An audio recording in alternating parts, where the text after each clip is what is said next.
This is Narendra Kumar, and we are in this series Enjoying English or Mastering English, NCRT English. 10th class lessons. We are in the third lesson.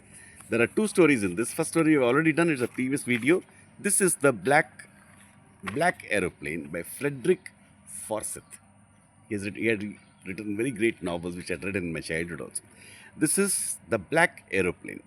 Okay, these are stories of flight. Unit 3. One story is already over. This is the second story. Two stories about flying. This is the second story. Let's start. The black aeroplane. The moon was coming. The moon was coming up in the east. The moon was coming up in the east behind me. The moon was coming up in the east behind me, and stars were shining, in the clear sky above me. There wasn't a cloud in the sky. There wasn't a cloud in the sky. I was happy. I was happy to be alone, high, up, above the sleeping countryside village. I was flying my old Dakota aeroplane over France back to England. I was dreaming of my holiday and looking forward to being with my family. I looked at my watch, 1:30 in the morning. I should call Paris Control soon, I thought. I should call Paris Control soon, I thought. As I looked down past the nose of the aeroplane, past the nose, behind, past that, I saw the lights of a big city in front of me. I switched on the radio and said, Paris Control, Dakota DS 088 here. Can you hear me? I'm on my way to England. Over. The voice from the radio answered me immediately. DS 088, I can hear you. You ought to turn 12 degrees west now. You ought to turn 12 degrees west now. DS 088, over. I checked the map and the compass, switched over to my second and last fuel tank, and turned the Dakota 12 degrees west towards England. I'll be in time for breakfast, I thought. A good big English breakfast. Everything was going well. It was an easy flight. Paris was about 150 kilometers behind me when I saw the clouds, storm clouds. They were huge. They looked like black mountains standing in front of me. They looked like black mountains standing in front of me across the sky. I knew I could not fly up and over them, and I did not have enough fuel to fly around them to the north or the south. I ought to go back to Paris, I thought, but I wanted to get home. I wanted that breakfast. I will take the risk, I thought.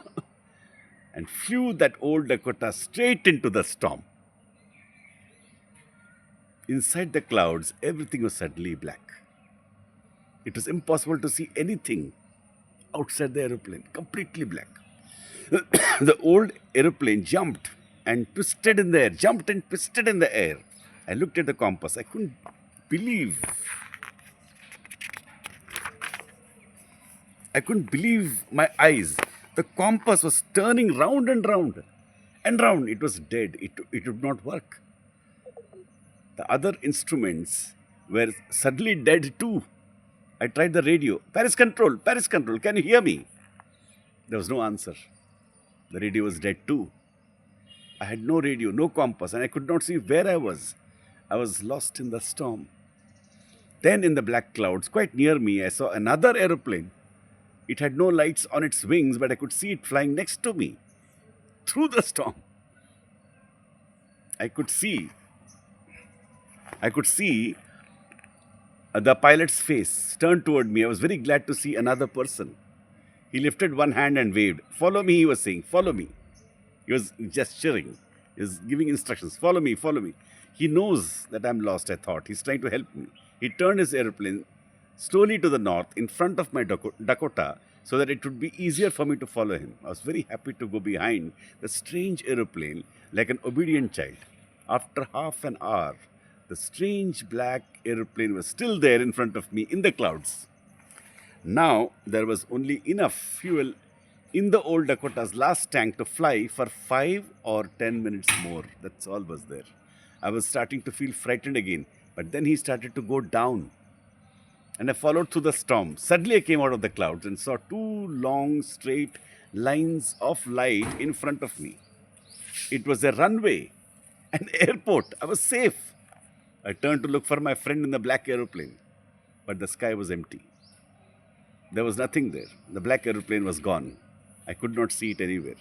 I landed and I was not sorry to walk away from the old Dakota near the control tower. I went and asked a woman in the control center where I was and who the other pilot was. I wanted to say thank you. She looked at me very strangely and then laughed. Another aeroplane up there in that storm? No other airplanes were flying tonight. Yours was the only one I could see on the radar. So, who helped me to arrive there safely without a compass or a radio and without any more fuel in my tanks? Who was a pilot on the strange black aeroplane flying on the storm without lights?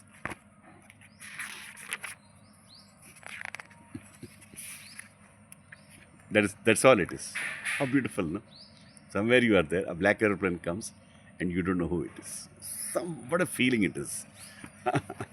Mystery black aeroplane, and that completes the two stories about flying. We have already completed two stories. The next story, the next lesson is in the next video. Thank you so much.